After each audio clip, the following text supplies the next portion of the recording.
Hello, I'm Jacqueline McInnes Wood, and welcome back to my official channel. Hello, I'm Jacqueline McInnes Wood, and welcome back to my official channel. So here I am again, typing away in the middle of the night. My coffee has gone completely cold. My eyes are seriously burning from staring at this bright computer screen for hours on end, but I have a massive deadline staring me in the face. And I just have to get all these wild thoughts out of my head before I completely lose my mind. Because the spoilers for Monday, March 23 are absolutely insane. I mean, just totally bonkers. And I need to talk about it right now. Unfiltered, no editing. Just me typing furiously to tell you exactly what is going down on The Bold and the Beautiful. Because things are blowing up everywhere. And I am here for it. But I am also just so tired. So forgive me if this gets a little clunky in places.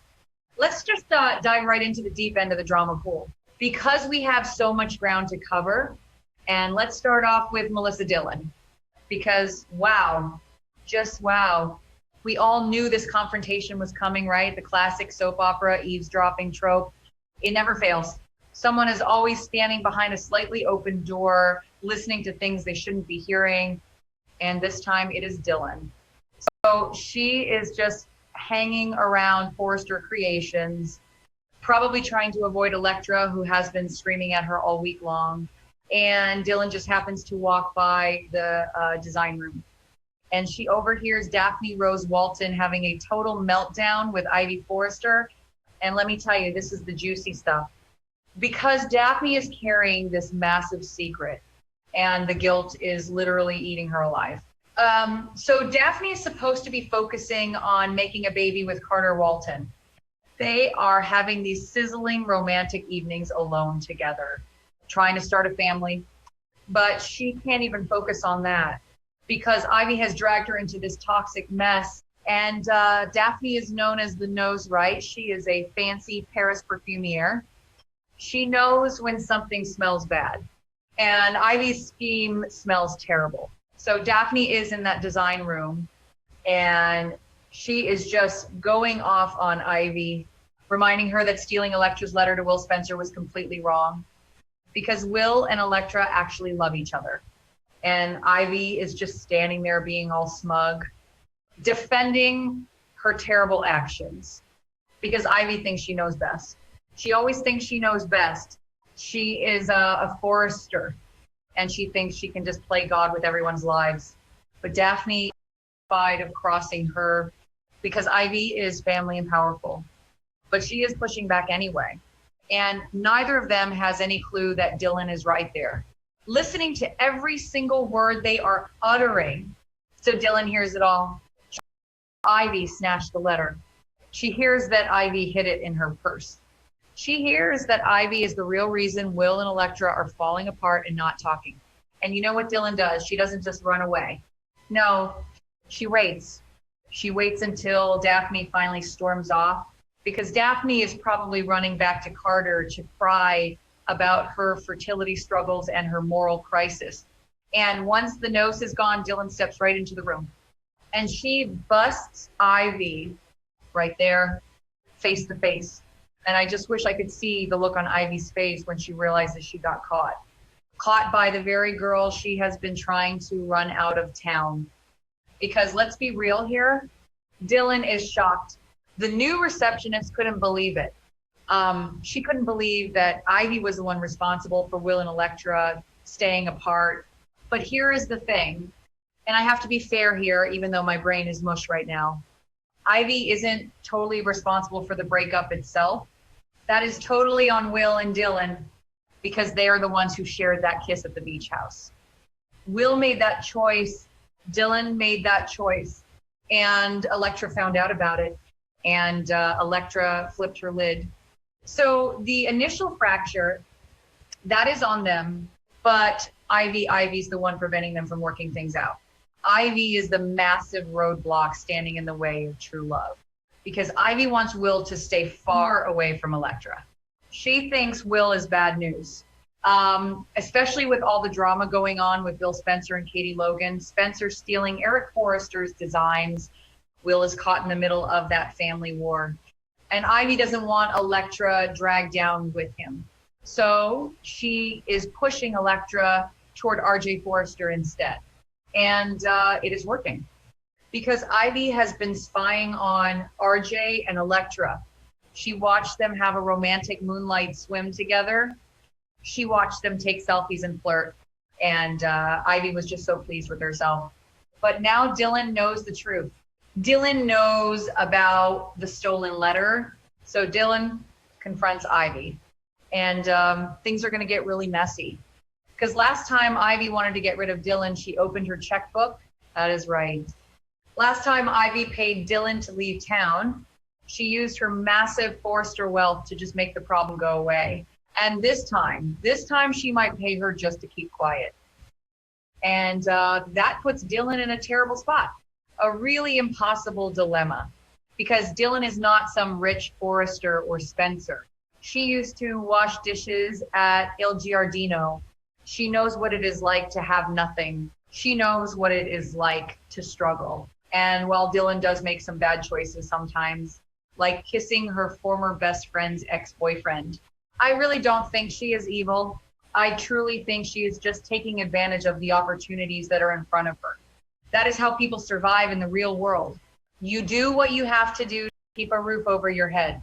And right now, Dylan has a good thing going. Steffi Forrester Finnegan just hired her. Steffi gave her a job as a receptionist at Forrester Creations. And Steffi even defended her when Electra and Ivy stormed into the CEO office demanding that Dylan be fired. Steffi told them she is the boss and they need to suck it up. But Electra is making Dylan's life a living hell. Electra is flying into a screaming rage in the showroom, demanding that Dylan quit, getting all up in her face, and Dylan stood her ground. Dylan told Electra no, because she needs this job. She needs the money. But now she has this massive secret, and Ivy is probably going to offer her a big fat pile of cash to keep her mouth shut. So what does Dylan do? Does she lose everything she has just gained by telling the truth? If she tells Will about the letter, Will might run right back to Electra. And then Dylan loses her chance at a romance with Will. Plus, Ivy will probably make sure she gets fired anyway. It seems that Dylan might be too afraid of being homeless again. That fear is real. It paralyzes you. So for now, she might just keep Ivy's secret. She might take the money or just agree to stay silent to protect her new job and her new romance with Will. But the guilt, oh man, the guilt could start to eat her up from the inside out, just like it is eating up Daphne. You can't just sit on a secret like that and expect to sleep well at night, especially when you see Will hurting, and Will is hurting a lot right now. He is fighting with RJ. He is fighting with his dad, Bill. He is just a mess. And Dylan holds the key to fixing his relationship with Electra, but she probably won't use it because survival comes first. But enough about the Forrester Creations workplace drama. Let's shift gears because we have to talk about the really crazy stuff happening across town. And I mean crazy. The Bold and the Beautiful spoilers for Monday.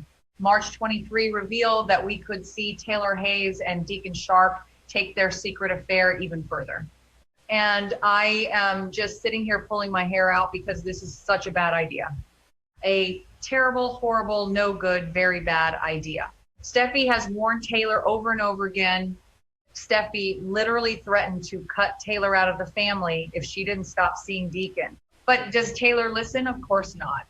She is a grown woman and she is going to do what she wants. And what she wants is Deacon Sharp. So in a preview clip for next week, we see them. They are in Taylor's bedroom and they are rolling around in a bed, stripped down and ready for some serious passion. Deacon is looking at her and he literally says, I fought this as hard as I could, but nothing is going to keep us apart. And then they just start making out on the bed. And it is hot. It is sizzling, but it is also a ticking time bomb because Deacon is a married man. He is married to Sheila Carter Sharp, and Sheila is not the kind of woman you want to cross.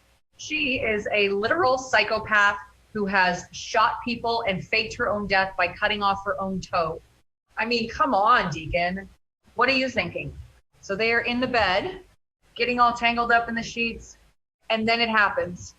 Sheila shows up. She shows up at Taylor's window, and she is carrying flowers, which is just so perfectly ironic and creepy. Because Sheila doesn't know what is going on. She thinks Taylor is her friend. She thinks Taylor is helping her.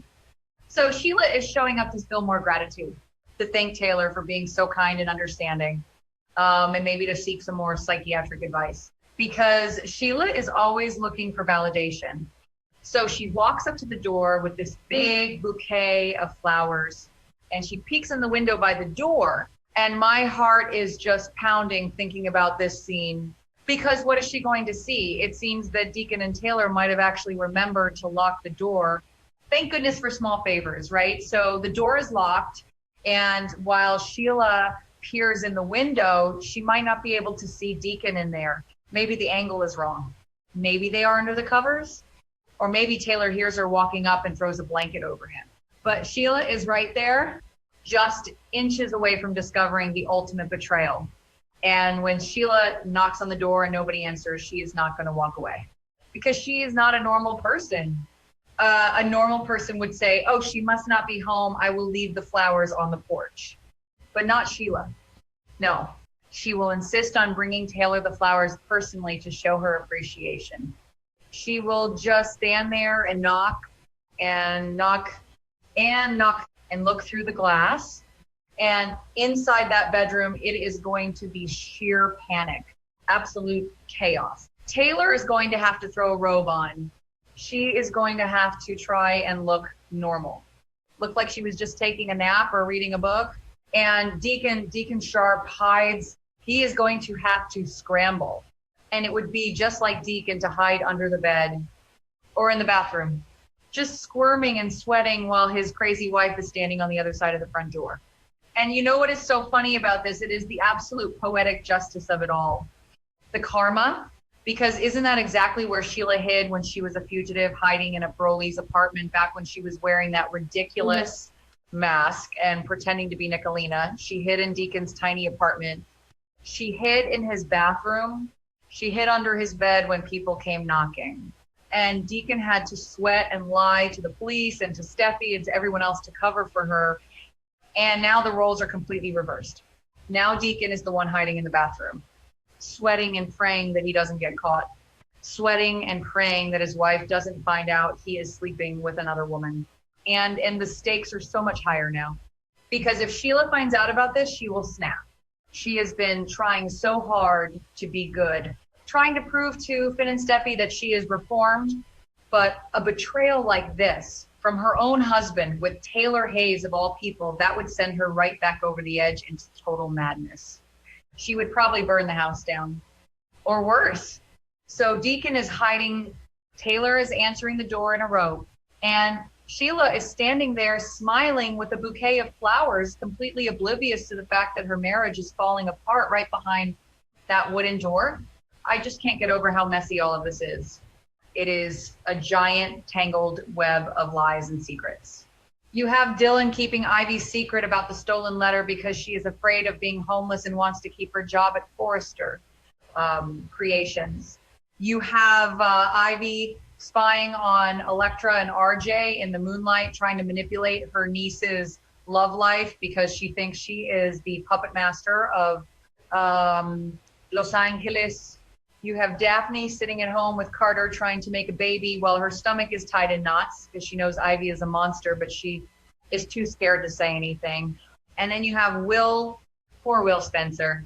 He is just walking around completely blind to all of this. He thinks Electra hates him because of the kiss with Dylan. He has no idea that Electra actually wrote him a letter pouring her heart out. A letter that Ivy snatched and stuffed in her designer purse. Will is just angry. He is fighting with RJ at the office, accusing RJ of trying to steal his girl. And RJ is fighting back, accusing Will of being a double agent for his parents. Because Bill and Katie are basically at war with the Foresters right now over Eric's designs. And that is a whole nother layer of crazy. Bill Spencer is just being classic dollar bill. He convinced Katie to use Eric's designs for her new Logan fashion line. And when Brooke and Ridge tried to offer a peace treaty, Bill basically laughed in their faces. He said, "You can't steal something that you own." He claims Eric promised those designs to Katie and then abandoned her. So Bill is pushing forward. And Brooke and Ridge actually crashed Katie's press conference to sabotage the launch. It was a total public train wreck. And Will is caught right in the middle of it. He is a Spencer, but he works at Forrester. He is fighting with his dad. He is fighting with his cousin. And he is losing the girl he loves because of a manipulative aunt and a desperate receptionist. It is just so much. My fingers are actually cramping from typing all of this out, but I can't stop because the psychology of these characters is just fascinating. Take Dylan, for example. If she takes Ivy's money, if she accepts a payoff to keep quiet, she is basically selling her soul. But can you really blame her? She was washing dishes. She had nothing. Now she has a fancy desk at Forrester Creations. She has nice clothes. She has a chance with a handsome rich guy like Will. Why would she throw all of that away just to be a good Samaritan for Elektra, especially when Elektra has been nothing but cruel to her? Elektra literally screamed at her in the showroom. Elektra demanded she quit. Elektra has no empathy for Dylan's financial situation. Elektra is a privileged Forrester who thinks the world revolves around her. So from Dylan's perspective, why should she help Elektra get Will back? Why not just let Ivy's plan work? Let Elektra ride off into the sunset with RJ. RJ's a great guy. They looked really cute together on that moonlight swim. Taking selfies, flirting, complimenting each other. Let them be happy and let Dylan have Will. It makes perfect sense if you are looking at it from a pure survival standpoint. But the guilt is the wild card. Dylan might not be evil, but she does have a conscience. She felt bad about kissing Will. She tried to offer Elektra an olive branch. She wanted to make peace, but Elektra rejected it. So maybe that rejection is what pushes Dylan to keep the secret. Maybe she justifies it by saying Elektra brought this on herself by being so mean. But deep down, Dylan knows it is wrong. She knows Will deserves the truth. And the longer she keeps it a secret, the worse it is going to be when the truth finally comes out. Because the truth always comes out on this show. Always. Just like the truth about Deacon and Taylor is going to come out. You can't just roll around in bed with your mortal enemy's husband and expect to get away with it. Sheila is going to figure it out. Maybe not on Monday. Maybe Deacon successfully hides under the bed. Maybe Taylor takes the flowers and smiles and gets Sheila to leave. But Sheila has instincts. She is like a predator. She will smell Taylor's perfume on Deacon's shirt. She will notice a lingering look between them. She will find a misplaced earring in Deacon's apartment. Something will give them away.